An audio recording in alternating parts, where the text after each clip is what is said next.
बच्चों आज के इस वीडियो में हम देखने वाले हैं क्लास 12th की पॉलिटिकल साइंस। और पॉलिटिकल साइंस में बात करेंगे हम यहाँ पे चैप्टर जो हमारा तीसरा है, ठीक है, अमेरिकी वर्चस्व इस पर।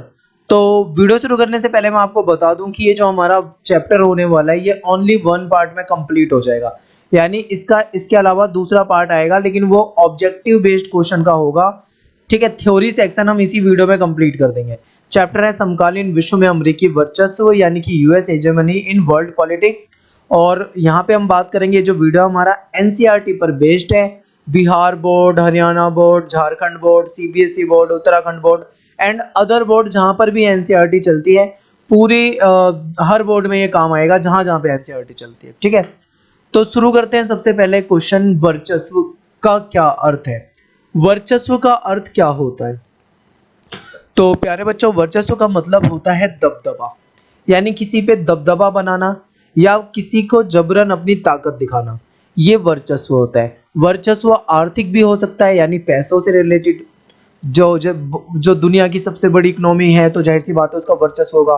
राजनीतिक भी होता है, सांस्कृतिक भी होता है, किसी भी क्षेत्र में वर्चस्व देखने को मिल सकता है, ठीक है। जब कोई ताकतवर देश अपनी आर्थिक, अपनी राजनीतिक, अपनी सांस्कृतिक ताकत के दम पर किसी पर दबदबा बनाने का प्रयास करे तो उसे हम वर्चस्व कहेंगे, ठीक है।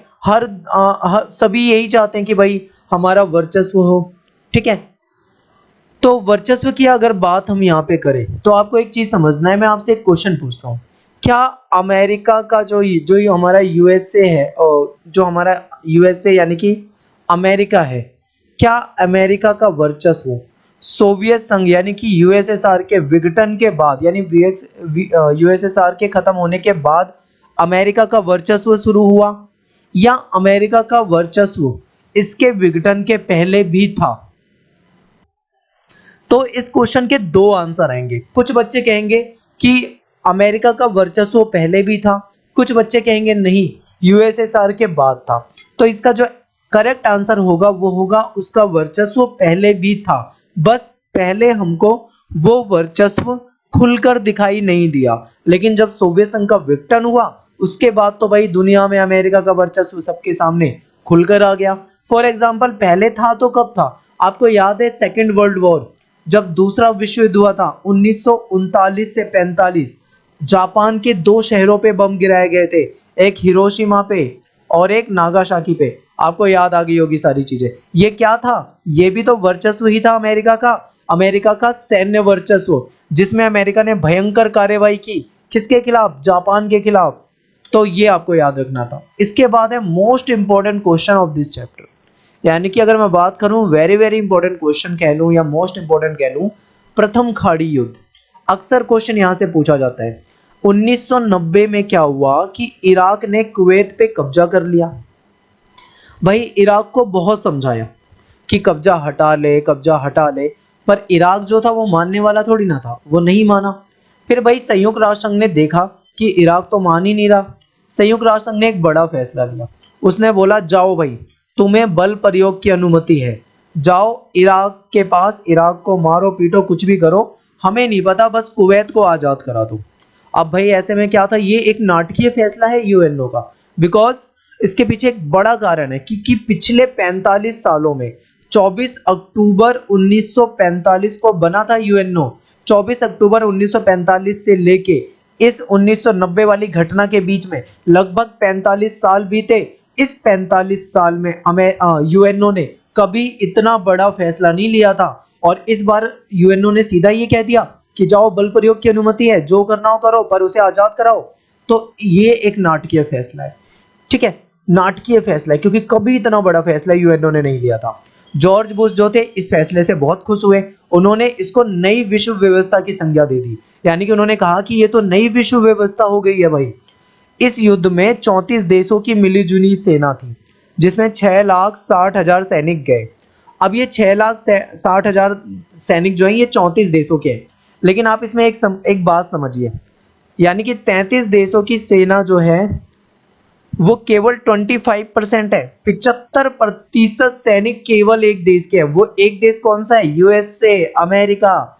तो समझ गए ना अमेरिका का सैन्य वर्चस्व, यानी कि कुल मिला के अमेरिका का ही वर्चस्व है इसमें। 6,60,000 सैनिक तो केवल नाम के हैं, 75% सैनिक तो उन 6,60,000 में केवल अमेरिका के हैं। और इस समय जो ऑपरेशन चला, इसको हम क्या नाम देते हैं? Operation desert storm.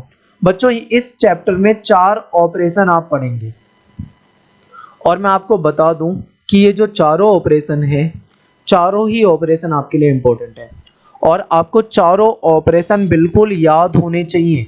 तो ऑपरेशन डेजर्ट स्टॉर्म इसको कहा गया। अमेरिका ने कोई ऐसे वैसे बम यूज नहीं किए, स्मार्ट बम यूज किए। अब ये भाई बम भी स्मार्ट होने लगे हैं, कमाल की बात है। स्मार्ट बम का मतलब क्या है यहाँ पर? यानी कि जो उसकी टेक्नोलॉजी थी, बम या फिर हथियार या जो भी चीजें थी, बहुत ज्यादा मतलब लेटेस्ट थी, इसीलिए स्मार्ट बम भी कहा जाता है इनको। और सारी दुनिया में इस घटना को लाइव दिखाया गया, जैसे हम मैच देखते हैं ना टीवी में, टेलीविजन में, सेम उसी तरीके से ये जो प्रथम खाड़ी युद्ध था लाइव दिखाया जा रहा था वर्ल्ड में, सारी दुनिया में। ये भी एक अमेरिका का वर्चस्व है। अब आप बच्चों एक बात सोचो कि यार ये युद्ध हो रहा है, ये कोई मैच थोड़ी ना हो रहा है जो दुनिया को तुम लाइव दिखा रहे हो। लाइव क्या दिखाने का मतलब है? इसका मतलब सीधा सीधा एक ही है, अमेरिका दुनिया को वो लाइव युद्ध नहीं दिखा रहा, अमेरिका दुनिया को अपनी ताकत दिखा रहा है कि दुनिया में सबसे ताकतवर अमेरिका है, सैन्य वर्चस्व में सबसे आगे अमेरिका है, हथियारों की बात करें तो सबसे आगे अमेरिका है, इकोनॉमी की बात करें तो सबसे आगे अमेरिका है, संस्कृति की बात करें तो सबसे आगे अमेरिका है। किसी भी क्षेत्र में बात कर लें, शिक्षा के क्षेत्र में बात कर लो, अनुसंधान के क्षेत्र में बात कर लो, अमेरिका सबसे आगे है। तो ये दिखाना चाह रहा था अमेरिका। तो क्लियर है आपको ये? ठीक है ना बच्चों, आप ना इस वीडियो को बहुत ध्यान से देखना। वीडियो के एंड में आपसे 2-3 क्वेश्चन पूछे जाएंगे। अगर आपने वीडियो के चारों क्वेश्चन, 3-4 क्वेश्चन के जवाब बिल्कुल सही दिए तो समझ लेना कि भाई आप बहुत ऊपर या फिर बहुत आगे जाओगे। अगर आप नहीं दे पा रहे हो आंसर तो समझ लेना कि आपकी पढ़ाई में कमी है, उस कमी को दूर करना है। बात कर लेते हैं यहाँ पे बिल क्लिंटन, अमेरिकी राष्ट्रपति थे। जॉर्ज बुश के बाद राष्ट्रपति बने थे हमारे बिल क्लिंटन। 1992 में अमेरिका में राष्ट्रपति चुनाव हुआ, इन्होंने जीत लिया और राष्ट्रपति बन गए। फिर 4 साल बाद 1996 में चुनाव हुआ, इन्होंने दोबारा जीत लिया, फिर राष्ट्रपति बन गए। लेकिन इनके राष्ट्रपति कार्यकाल में एक सबसे विशेष चीज जो थी वो ये थी कि इन्होंने लड़ाई झगड़े ऐसे फालतू की चीजों में ध्यान नहीं दिया, इन्होंने अपना ध्यान दिया अलग चीजों पे। वो अलग चीजें क्या थी? इन्होंने व्यापार पे ध्यान दिया, यानी कि अमेरिका का व्यापार कैसे दुनिया में बढ़ाया जाए। इन्होंने जलवायु परिवर्तन के नरम मुद्दों को उठाया कि दुनिया में कैसे जलवायु परिवर्तन हो रहा है, कैसे ग्लोबल वार्मिंग से सभी प्रभावित हो रहे हैं, उसके लिए क्या किया जाए, लोकतंत्र को कैसे मजबूत किया जाए। दुनिया का अगर बात करें दुनिया के सबसे बड़े लोकतंत्र की तो नाम आएगा भारत, दुनिया में सबसे पुराने लोकतंत्र की बात करें तो नाम आएगा अमेरिका। तो ये चीजें भी आप साथ के साथ ध्यान रखें। अब बात करते हैं इस चैप्टर के सेकंड ऑपरेशन की। तो बच्चों मैंने कहा था ना कि आपको इस चैप्टर में 4 ऑपरेशन आएंगे, तो ये इसका सेकंड ऑपरेशन है। फर्स्ट ऑपरेशन कौन सा था? Operation desert storm. सेकंड कौन सा है? Operation infinite reach. बिल्कुल याद होना चाहिए, पेपर में क्वेश्चन आता है। क्या हुआ भाई, अमेरिका से पंगा लेना तो आपको पता ही है मौत को दावत देने के बराबर था। लेकिन एक आतंकवादी संगठन था जिसने ये काम कर दिया, मौत को दावत दे दी। अलकायदा जो था उसने क्या करा, अमेरिका के जो दूतावास है केन्या में, उस पे दूतावास यानी एमबेसी जो होती है एक देश के दूसरे देश में, उस पे जाके दूतावास पे जाके इन्होंने क्या करा, हमला कर दिया, आतंकवादी हमला, जिससे अमेरिका को किसी की एम्बेसी पे या किसी के दूतावास पे हमला करना, समझ रहे हो ना, यानी कि उसको नीचा दिखाना या जो भी है। अमेरिका इस बात से बहुत नाराज हुआ। ये 1998 की घटना है बच्चों। फिर क्या हुआ, एक हमला तो हुआ, इसके बाद भाई फिर दूसरा भी हमला हो गया थोड़े दिन में। दार ए सलाम तंजानिया की बात करें, वहां पे भी जो अमेरिका का दूतावास था उस पे फिर से हमला हो गया, और इस हमले की जिम्मेदारी जो थी वो अलकायदा को गई। अलकायदा जो आतंकवादी संगठन है, दुनिया का एक खतरनाक आतंकवादी संगठन, इसको इसकी जिम्मेदारी गई भाई अलकायदा को। अलकायदा के खिलाफ अमेरिका ने तुरंत ही कार्रवाई कर दी। कार्रवाई क्या कर दी? अमेरिका ने ऑपरेशन इनफाइनाइट रीच चला दिया। ठीक है, तो याद रखना ये operation infinite reach, this is the second operation of this chapter. Most important operation बताऊं तो ये है ऑपरेशन इनफाइनाइट रीच। अमेरिका ने क्या किया, सूडान और अफगानिस्तान, यहाँ पे अलकायदे के ठिकाने थे। अमेरिका को शक था भाई कि यहाँ पे ये सारी चीजें चल रही हैं। अमेरिका ने क्रूज मिसाइलें उठाई और सीधा इन 2 जगह पे हमला कर दिया। अमेरिका ने हमला कर दिया, आपको क्लियर बात पता लग गई? ठीक है, लेकिन इसमें एक चीज समझिए आप, यहाँ पे भी अमेरिका का वर्चस्व दिखाई दे रहा है। वर्चस्व कैसे दिखाई दे रहा है? अमेरिका को यूएनओ ने परमिशन नहीं दी थी इस हमले की, लेकिन अमेरिका ने यूएनओ की बात नहीं मानी, सीधा जाके डायरेक्ट हमला किया। जो उसके दूतावासों पे हमला था उसका तुरंत बदला लेते हुए अमेरिका ने यूएनओ किसी की नहीं सुनी, सीधा जाके हमला कर दिया। अमेरिका ने केवल आतंकवादी संगठनों पे, जहां पे आतंकवादी थे वहां पे हमला नहीं किया। एक बड़ी बात, जो एक बड़ा आरोप लगा अमेरिका पे, अमेरिका ने नागरिकों के ठिकानों पे भी हमला कर दिया। यानी कि जहां पे मासूम नागरिक रहते थे, बेकसूर नागरिक रहते थे, जिनका उस आतंकवादी हमले से कोई लेना देना नहीं था, अमेरिका ने उनको भी निशाना बना दिया। तो ये आरोप जो थे अमेरिका पे लगे। ठीक है, तो ये दूसरा ऑपरेशन था। एंड यहाँ पे बात करेंगे हम थर्ड ऑपरेशन की, तीसरे ऑपरेशन की। पहले हम पढ़ते हैं 9/11 की घटना, उसके बाद हम डिस्कस करते हैं थर्ड ऑपरेशन। ठीक है, देखो क्या हुआ बच्चों की 11 सितंबर 2001 की बात है। 11 सितंबर 2001 को अमेरिका में एक तगड़ी घटना हो गई। वो घटना क्या थी कि अरब देश के 19 अपहरणकर्ता थे, जिन्होंने क्या करा, अमेरिका के 4 जो एरोप्लेन है, 4 जो प्लेन थे उनको हाईजैक कर लिया, यानी कि उनको उड़ान भरने के बाद अपने कब्जे में ले लिया। पहला विमान जो था वो वर्ल्ड ट्रेड सेंटर के उत्तरी टावर में ले जाके टकरा दिया। दूसरा विमान जो था वो दक्षिणी टावर में ले जाके टकरा दिया। तीसरा विमान जो था वो पेंटागन जो है अमेरिका का रक्षा विभाग का जो हेडक्वार्टर है या हेड ऑफिस है, उसकी बिल्डिंग में यानी उसकी इमारत में ले जाके टकरा दिया। चौथा विमान जो था वो टकराना तो कांग्रेस की मुख्य इमारत में था, यानी चाह रहे थे आतंकी कि उसको कांग्रेस की जो मेन बिल्डिंग है उसमें ले जाके टकरा दे, बट वो दिशा बदल गई उसकी, यानी कि टकराने की जगह वो गलत जगह जाके पेंसिल्वेनिया के खेत में गिर गया। ठीक है, तो ये था 9/11 की घटना, जो कि अमेरिका के लिए एक दिल दहला देने वाली घटना थी। अमेरिका दुनिया का सबसे ताकतवर देश था और है, लेकिन अमेरिका पे भी अगर कोई इतना बड़ा हमला कर दे तो क्या ताकत का, उस ताकत का करें क्या? जब इतना ही अगर ताकतवर था तो लोग क्यों नहीं डरे, आतंकवादी क्यों नहीं डरे? उन्होंने तो कर दिया हमला। अब ये घटना जो है 9/11 कहलाती है। रीजन क्या है देखो समझिए, 11 सितंबर 2001, अगर हम भारत में इस डेट को लिखेंगे तो हम कैसे लिखेंगे? 11/9/2001, यानी कि 11 है हमारी डेट, 9 है हमारा मंथ और 2001 है हमारा ईयर। ये तो है भाई इंडिया का सिस्टम, बट अमेरिका में ऐसा नहीं होता। वहां पे पहले लिखते हैं मंथ, फिर लिखते हैं डेट और फिर लिखते हैं ईयर। यानी मंथ पहले लिखेंगे तो 9 पहले आ जाएगा, डेट बाद में लिखेंगे तो 11 बाद में आ जाएगा। क्या बन गया? 9/11 बन गया ना 9/11। इसीलिए इस घटना को 9/11 कहते हैं। क्या बोलते हैं? 9/11। तो आई होप आप ये समझ गए होंगे। अब भाई अमेरिका के लिए दिल दहला देने वाली घटना थी। 3000 लोग मारे गए, बेचारे 3000 लोग इस घटना में मारे गए। अमेरिका बहुत गुस्से में, अमेरिका ने तुरंत ऑपरेशन चला दिया, ऑपरेशन एंड्यूरिंग फ्रीडम।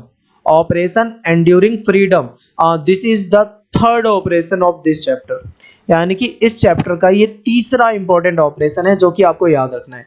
क्यों चलाया गया? 9/11 की घटना का बदला लेने के लिए या 9/11 की घटना के खिलाफ कार्रवाई करने के लिए ऑपरेशन एंड्यूरिंग फ्रीडम चलाया। मुख्य निशाना किसको बनाया? फिर से अलकायदा और तालिबान को बनाया। सारे विश्व में क्या हुआ? गिरफ्तारी कर दी। अलकायदा आतंकवादी संगठन था, इसी का करना धरना था, ये सब सारी दुनिया में अमेरिका ने जाके गिरफ्तारी करी। अब इस लाइन में आपको बहुत बड़ी चीज बता रहा हूं। ये लाइन जो है ये एक सिंपल लाइन नहीं है। यहाँ पे आपको एक चीज समझ में आएगी, दुनिया में वर्चस्व किसका है? चैप्टर हम पढ़ रहे हैं वर्चस्व अमेरिका का। अमेरिका में एक हमला क्या हो गया, अमेरिका ने दुनिया के सभी देशों में जहां जहां उसको शक था, सभी किसी भी देश में शक था उस देश में जाके सीधा गिरफ्तारी कर लिया अमेरिका ने। इतनी पावर है अमेरिका के पास। हमारे यहाँ से अगर कोई व्यक्ति, जैसे कि मैं नाम नहीं लूंगा, कुछ ऐसे हैं जो बैंक वगैरह से कर्ज लेके दूसरे देशों में चले गए हैं, हमारी इतनी हिम्मत नहीं है कि हम उस देश में जाके उसको पकड़ के ले आए। अमेरिका की इतनी हिम्मत थी कि एक हमला क्या हुआ, दुनिया में जिस देश में चाहा उस देश में जाके गिरफ्तारी करके उस देश से उस व्यक्ति को ले आया। तो ये क्या है? ये है वर्चस्व, इसको बोलते हैं वर्चस्व। और जो कैदी थे उनको खुफिया जेल ठिकानों में रखा, ऐसे वैसे जेलों में नहीं, खुफिया जेल ठिकाने। क्यूबा है, क्यूबा के निकट एक ग्वांतनामो बे था, वहां पे उसके अमेरिका के खुफिया जेल ठिकाने थे। अमेरिका ने सारे जो कैदी थे वहीं रख दिए। और सबसे बड़ा वर्चस्व जो दिखेगा वो यहाँ दिखेगा। यूएनओ के जो बड़े बड़े अधिकारी होते हैं उनको भी परमिशन नहीं थी कि जाके किसी भी कैदी से मिलने, किसी को परमिशन नहीं दी अमेरिका ने। कैदियों को किसी भी कानून के तहत कोई सुरक्षा नहीं थी। अमेरिका जैसा चाहे वैसा बर्ताव कर सकता था उनके साथ। समझ गए ना? तो ये है वर्चस्व, इतनी हिम्मत है। अब बात करते हैं फोर्थ ऑपरेशन की, यानी कि जो हमारा इंपॉर्टेंट फोर्थ ऑपरेशन है इस चैप्टर में। चौथी घटना समझो, इराक पर अमेरिका का हमला। इराक पर अमेरिका का हमला कब और कैसे हुआ समझिए। 19 मार्च 2003 को अमेरिका ने ऑपरेशन इराकी फ्रीडम चला दिया।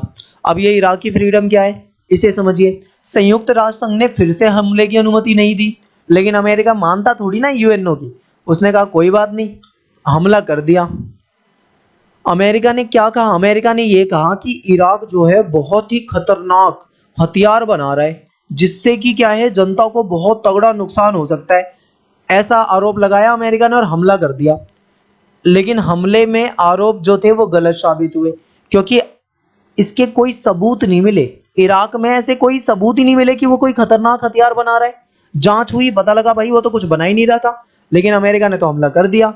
इसके पीछे उद्देश्य क्या थे अमेरिका के? देखो, अमेरिका जो था इराक के तेल भंडार, यानी जो वहां पे तेल की संसाधन है उसको कब्जे में लेना चाहता था अपने, और इराक में अपनी मनपसंद सरकार बनाना चाहता था, ताकि इराक से जो तेल वगैरह है आसानी से मिल जाए या वहां पे अपना ही शासन चला सके, आप ऐसा समझ लीजिए। लेकिन यहाँ पे एक क्वेश्चन आता है जो बहुत ज्यादा इंपॉर्टेंट है, और मैं आपको बता रहा हूं कि पढ़ने वाले बच्चे भी 90% बच्चे इस क्वेश्चन का सही जवाब नहीं दे पाते हैं, लेकिन जो हमारी वीडियो देख रहा है वो कभी भी इस क्वेश्चन को गलत नहीं बताएगा।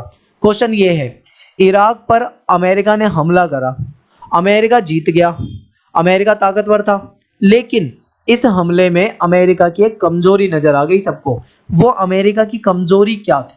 वो अमेरिका की कमजोरी क्या थी? क्वेश्चन है आपके लिए। देखो, ताकत में अमेरिका आगे था, सब जानते हैं। आगे था क्या? आगे है, आज भी आगे है, सब जानते हैं। लेकिन वहां पर अपने कब्जे वाली जगह पर कानून व्यवस्था स्थापित नहीं कर पाया। अमेरिका ने हमला करा, इराक पर कब्जा कर लिया, लेकिन वहां पे ना तो वो शासन चला पाया, ना वहां पे सरकार बना पाया, ना वहां पे व्यवस्था को स्थापित कर पाया, कुछ नहीं कर पाया। जनता ने विरोध किया, जनता बिल्कुल मरने मारने को तैयार थी, किसी भी तरह से अमेरिका की गुलामी मानने को तैयार नहीं थी। तो जनता ने खूब विरोध करा। राजनीतिक व्यवस्था बनाने में अमेरिका पूरी तरीके से सफल रहा, पूरी तरीके से फेल।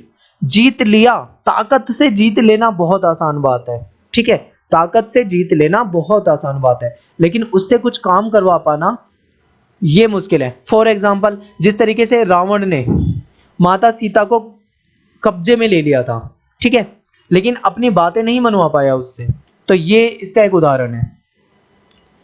अब देखिए, आपके सामने एक और इंपॉर्टेंट टॉपिक बनेगा, अमेरिका का सैन्य वर्चस्व। अमेरिका का सैन्य वर्चस्व की बात करें तो दुनिया का सबसे ताकतवर सेना है अमेरिका की, दुनिया की सबसे बड़ी चढ़ी सेना है अमेरिका की। अब आगे देखिए, दुनिया की बड़ी ताकत है, सब जानते हैं, बड़ी बड़ी चढ़ी सैन्य शक्ति, सबसे बड़ी सेना है, सब जानते हैं। सैन्य टेक्नोलॉजी दुनिया में सबसे आधुनिक अमेरिका के पास है, बहुत अच्छा पॉइंट।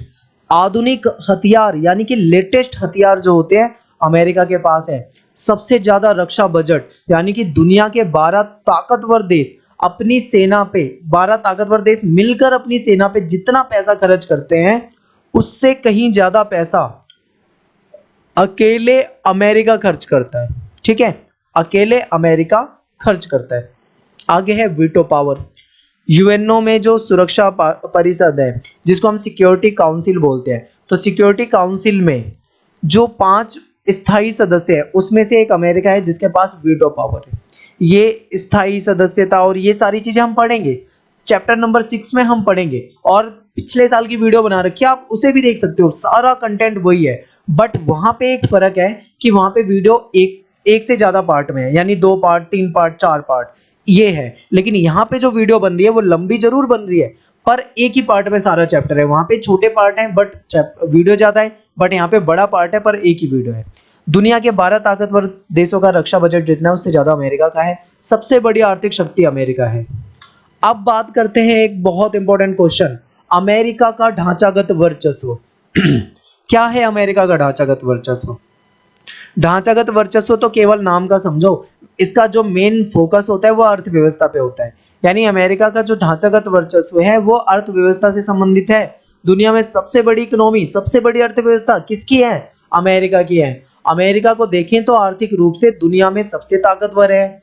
वैश्विक अर्थव्यवस्था में अमेरिका का वर्चस्व है। दुनिया भर की अर्थव्यवस्था में सबसे ज्यादा वर्चस्व किसका दिखता है? सीधी बात, अमेरिका का दिखता है। वैश्विक अर्थव्यवस्था के क्षेत्रों में अमेरिका बहुत आगे निकल चुका है। इसीलिए इसको हम ढांचागत वर्चस्व के अगर अर्थ में समझें इस बात को, तो हम ये कहेंगे कि दुनिया में जो सार्वजनिक वस्तुएं मुहैया कराई जा रही है उसमें सबसे ज्यादा भूमिका अमेरिका की है। ठीक है, यानी कि देखो यहाँ पे आपको समझना क्या है, केवल 3 पॉइंट समझने हैं। सबसे पहला पॉइंट आपको ये समझना है कि दुनिया में सबसे बड़ी अर्थव्यवस्था किसकी है? आप बोलोगे अमेरिका की है। आर्थिक रूप से सबसे मजबूत कौन है? आप बोलोगे अमेरिका है। इसीलिए दुनिया में जो विश्वव्यापी सार्वजनिक वस्तुएं होती है उसको मुहैया कौन कराता है? अमेरिका कराता है। अब ये सार्वजनिक ये वस्तुएं क्या होती है?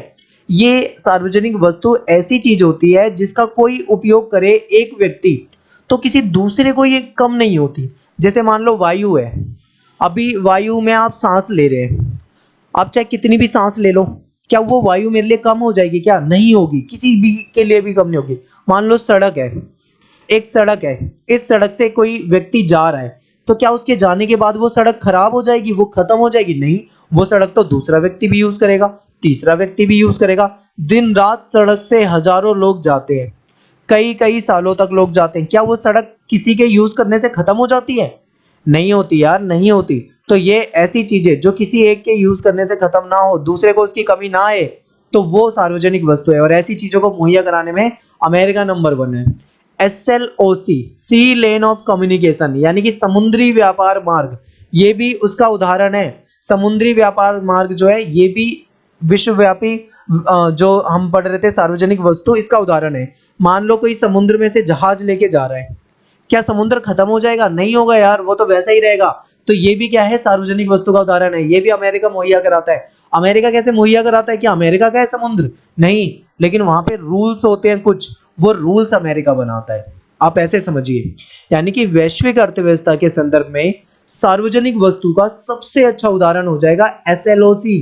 SLOC का इस्तेमाल होता है व्यापारिक जहाज करते हैं, यानी कि जब एक देश से दूसरे देश के बीच में व्यापार होता है तो व्यापारिक जहाज समुद्री रास्ते का इस्तेमाल करते हैं। ठीक है, और इस पे जो रूल्स होते हैं वो अमेरिका के चलते हैं।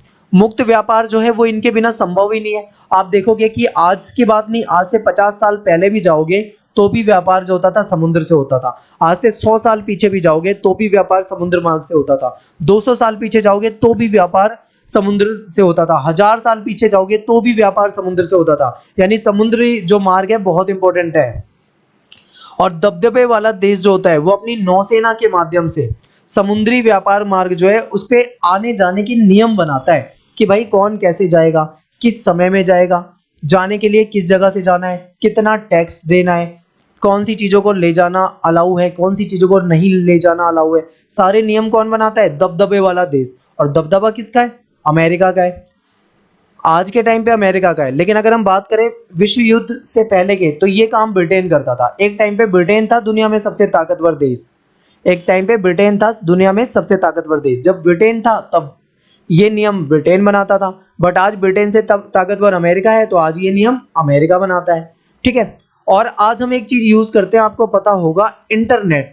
इंटरनेट भी एक बहुत अच्छा उदाहरण है सार्वजनिक वस्तु का। इंटरनेट मान लो मैं यूज कर रहा हूं, मैंने वाईफाई लगा रखा है, मैं यूज कर रहा हूँ, क्या आप मेरे वाईफाई से नेट यूज करोगे तो क्या इंटरनेट किसी हमारा खत्म थोड़ी ना हो जाएगा, वो तो चलता ही रहेगा। ठीक है, अब ये मत बता देना कि हमारा जो 400 MB वाला लिमिटेड वाला पैक हो तो वो तो खत्म हो जाएगा। लेकिन कहने का मतलब ये है कि ये एक ऐसी वस्तु है जिसका कोई एक यूज करे तो दूसरा उससे उसको कमी नहीं आएगी इसकी। इंटरनेट जो है वो भी अमेरिका की देन है।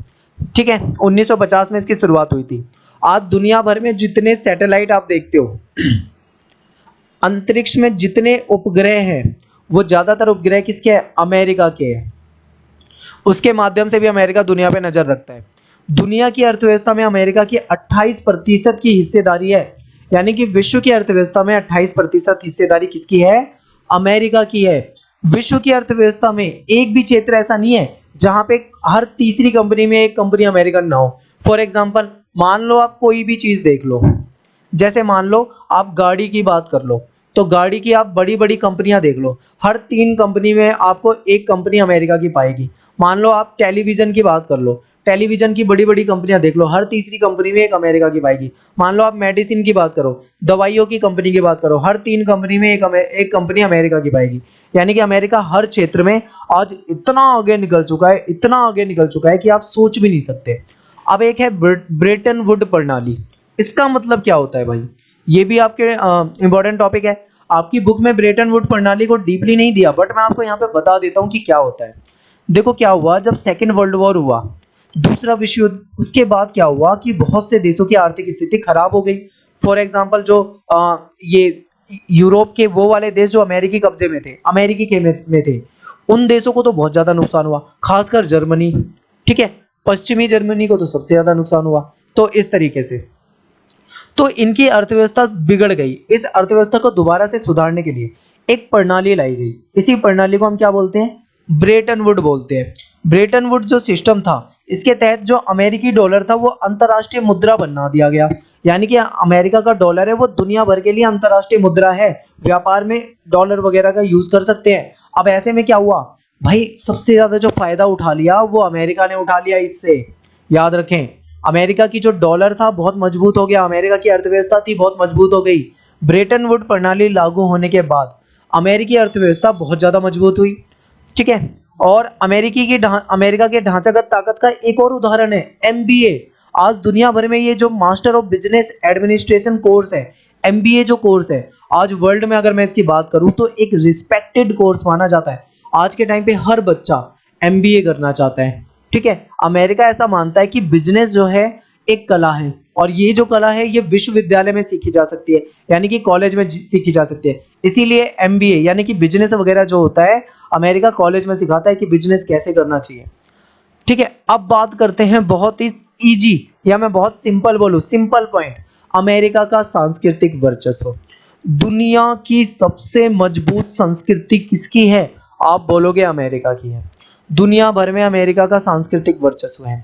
अमेरिका की जो विचारधारा है पूरी दुनिया में सबसे ज्यादा फेमस है, सभी इसको मानते हैं। हम माने या ना माने, अमेरिकी विचारधारा से हम सभी प्रभावित हैं, हम भी इसको पसंद करते हैं।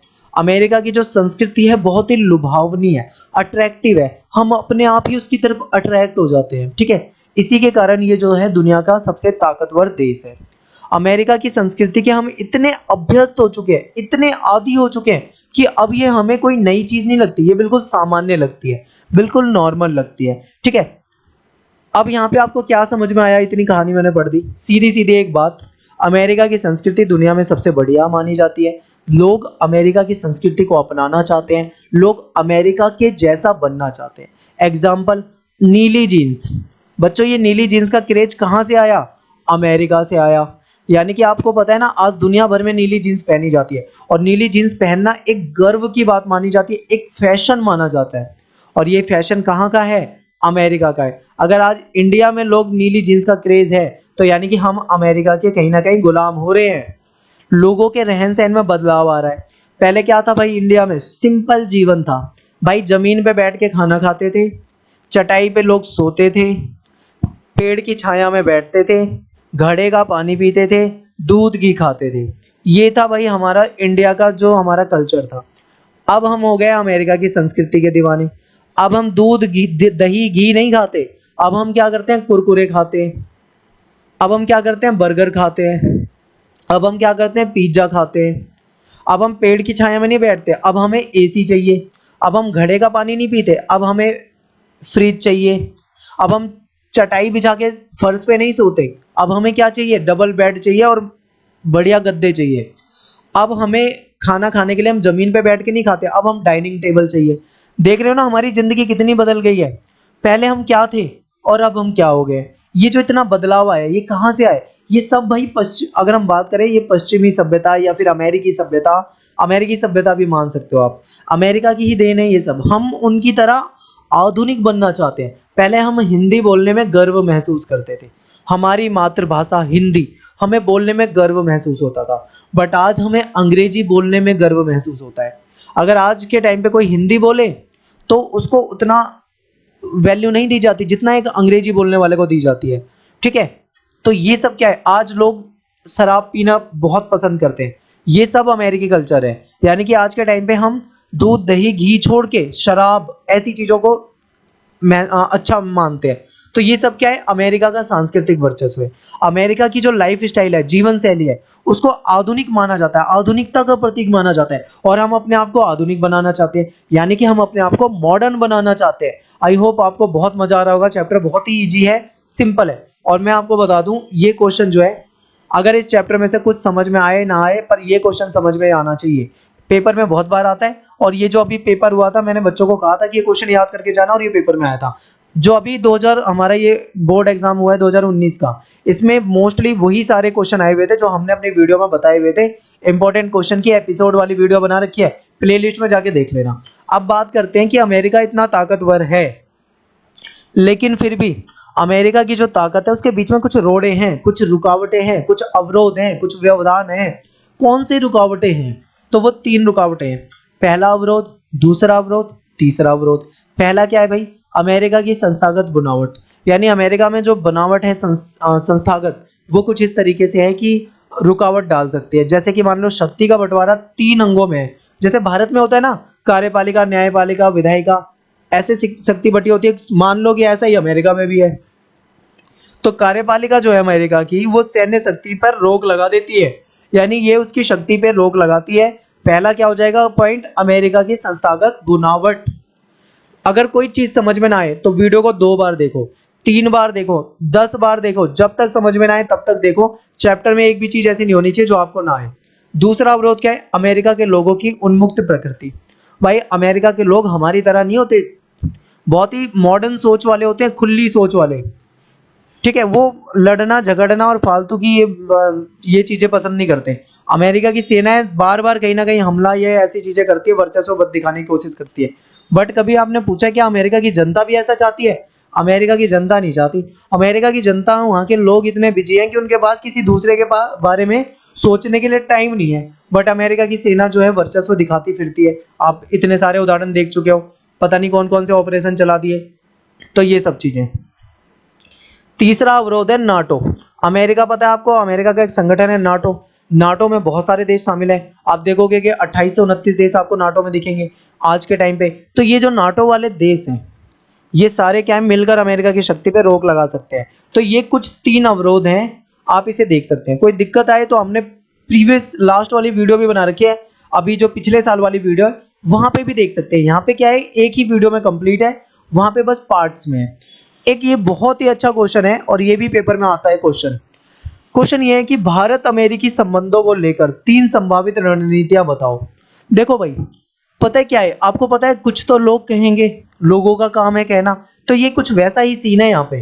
भारत और अमेरिका के संबंध कैसे होने चाहिए, तो लोग इस पे अपने अपने विचार देते हैं। 3 तरह के लोग हैं भाई हमारे यहाँ पे, 3 कैटेगरी में, और वो तीनों अलग अलग तरह की बातें बताते हैं। तो पहली कैटेगरी वाले लोग क्या बोलते हैं, दूसरी कैटेगरी लोग वाले क्या बोलते हैं, तीसरी कैटेगरी वाले लोग क्या बोलते हैं, इसको हम देखेंगे।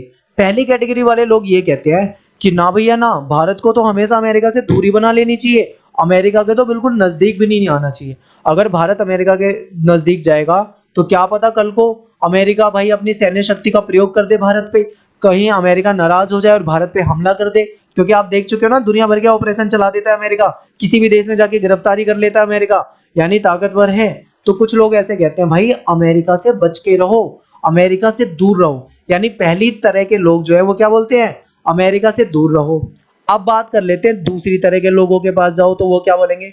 दूसरी तरह के लोग कहते हैं नहीं यार, अमेरिका बहुत अच्छा है, अमेरिका के साथ रहो, उसको अपना दोस्त बना लो, अमेरिका ताकतवर है, उसको दोस्त बनाओ, उसके वर्चस्व का, उसकी ताकत का फायदा उठाओ। दोनों देशों को अपने हितों को ध्यान में रख लेना चाहिए और साथ में मिलकर काम करना चाहिए, एक दूसरे से दोस्ती बनानी चाहिए। पहले लोग क्या कह रहे थे, नहीं दूर रहो, और दूसरे लोग कह रहे हैं नहीं पास जाओ।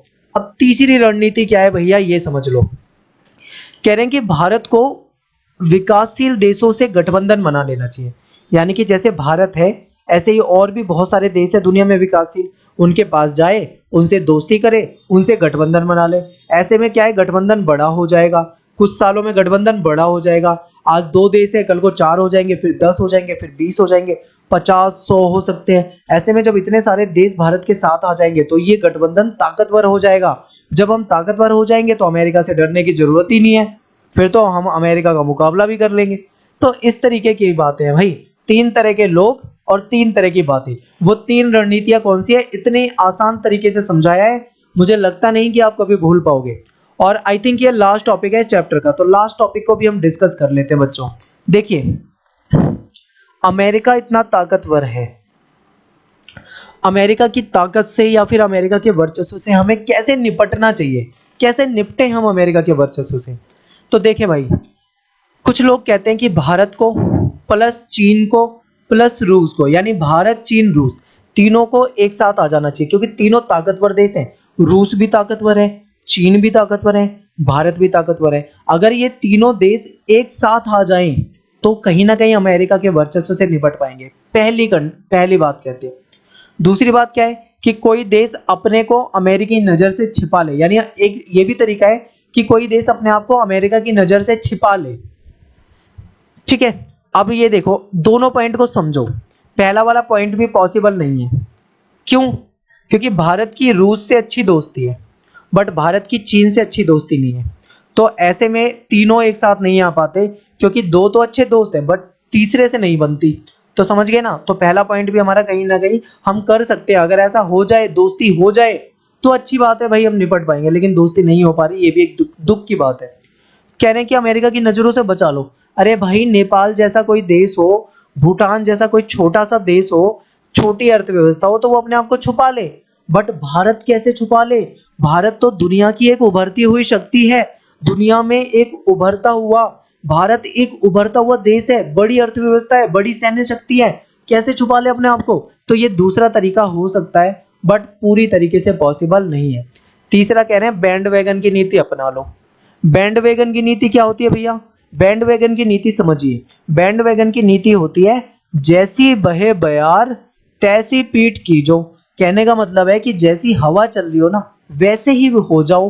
फॉर एग्जाम्पल, आज अमेरिका दुनिया में सबसे ताकतवर देश है, तो इंडिया को क्या करना चाहिए? अमेरिका की चापलूसी करके अमेरिका को अपना दोस्त बना लेना चाहिए और उसके वर्चस्व का फायदा उठाना चाहिए। मान लो कल को अमेरिका की जगह रूस दुनिया का सबसे ताकतवर देश बन जाए, तो भारत को क्या करना चाहिए? रूस को अपना दोस्त बना लेना चाहिए। समझ गए ना?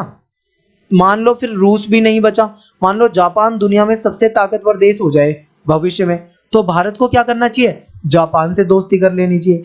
बैंडवैगन की नीति ये कहती है कि जो ताकतवर हो उसी से दोस्ती कर लो और उसके वर्चस्व का फायदा उठाओ। तो ये होती है बैंडवैगन की नीति।